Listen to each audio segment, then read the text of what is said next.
Hello, St. Francis Episcopal Parish and Community Center. This is Reverend Sara Yo. I am the Assistant Rector for Children, Youth, and Families. And I'm coming to you today from our lovely meditation room. When you come into the building through the worship entrance, if you just walk straight until you reach the end, there is a beautiful room here full of green plants and huge windows so you can see outside, and stained glass, and it's just a really peaceful place. And so sometimes during the workday I'll come here just to take a moment and pause and be with God, because I see God in the images around me and in the plants and in the birds that fly around outside and the squirrels that scamper through the trees. And it's just a really great place to come and pause in the midst of all that is busy and happening. And that is what I wanted to talk to you all about today in this St. Francis Spiritual Sustenance video, is finding ways to pause and have a moment for prayer in the midst of all that we do. And so I wanted to share with you all one of my favorite resources that helps me do this, that isn't tied to any specific place, but rather it's a book that I can take with me to different places. And it looks like a big book, but it's not actually big in the sense that it doesn't require much from you. This book is filled with dozens and dozens of short prayers for ordinary moments in life. And so I wanted to share a couple with you. This book is called Every Moment Holy. There's a couple different volumes. This is volume 1, and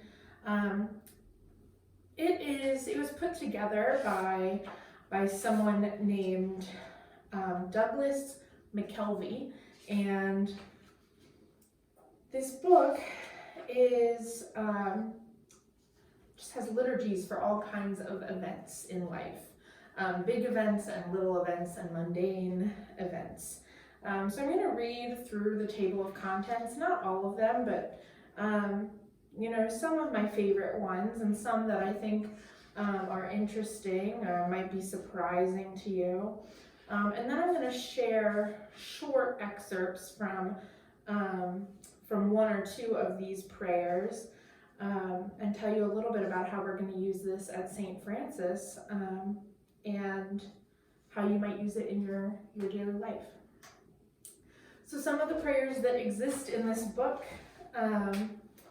are prayers for laundering, for when you're doing laundry, for the keeping of bees, for the washing of windows, for students and scholars, before taking the stage, for the changing of diapers 1, and for the changing of diapers 2. So they have 2 different ones for the changing of diapers, because that happens a lot when you have little ones at home. There's liturgies for things related to the world, for when you arrive at the ocean, for sunsets and stargazing, for gardening, before beginning a book.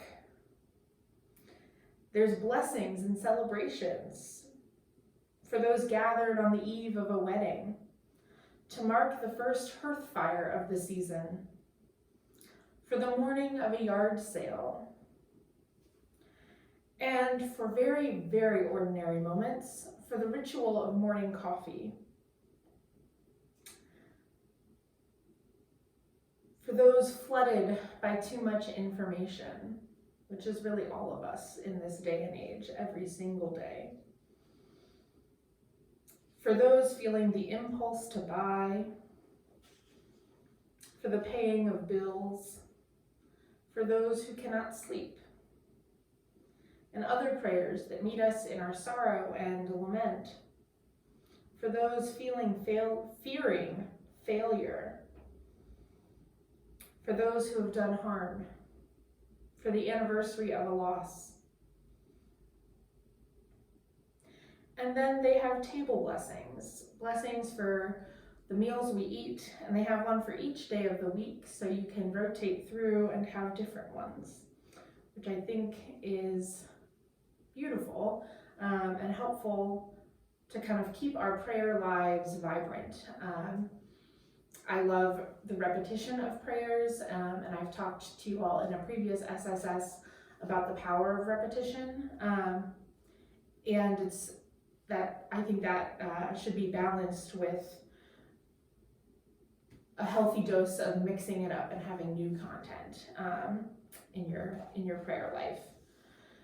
And so with that, I'm going to share excerpts from two of these prayers. This first excerpt is from a liturgy for laundering, which is a task that I know we all are very familiar with.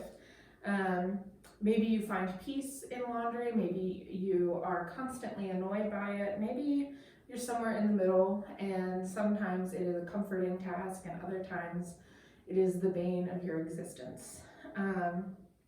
One thing for sure is that we all have to do it, and so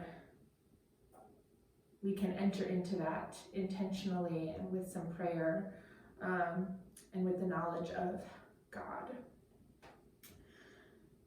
And so this prayer, this liturgy for laundering begins.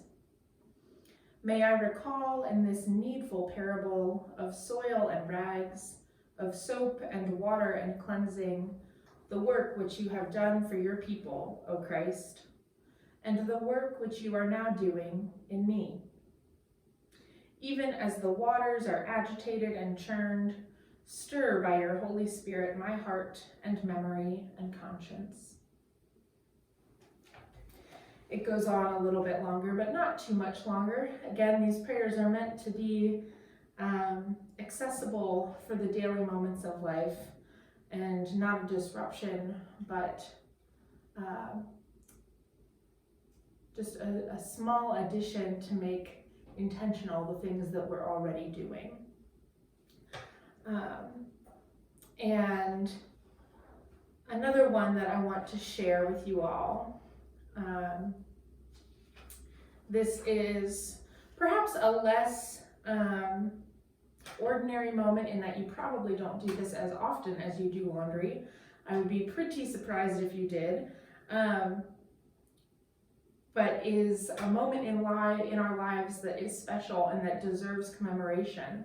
And so this is a liturgy for the welcoming of a new pet.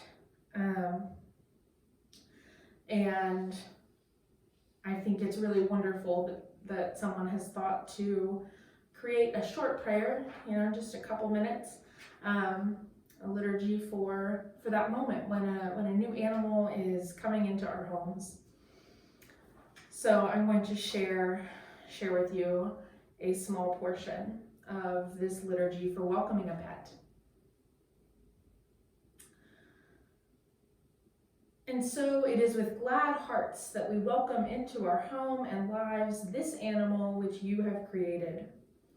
We now bestow upon this pet the name of, fill in the blank. Bless, O Lord, the time we are given to share with this, your unique creation. May we find joy in these days of companionship with a fellow creature.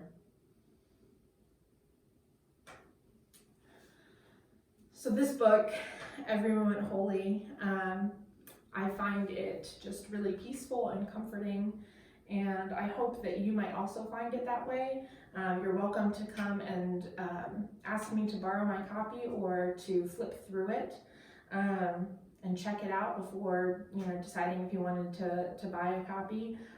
We also were going to use excerpts of a few of the different liturgies in our upcoming season of creation.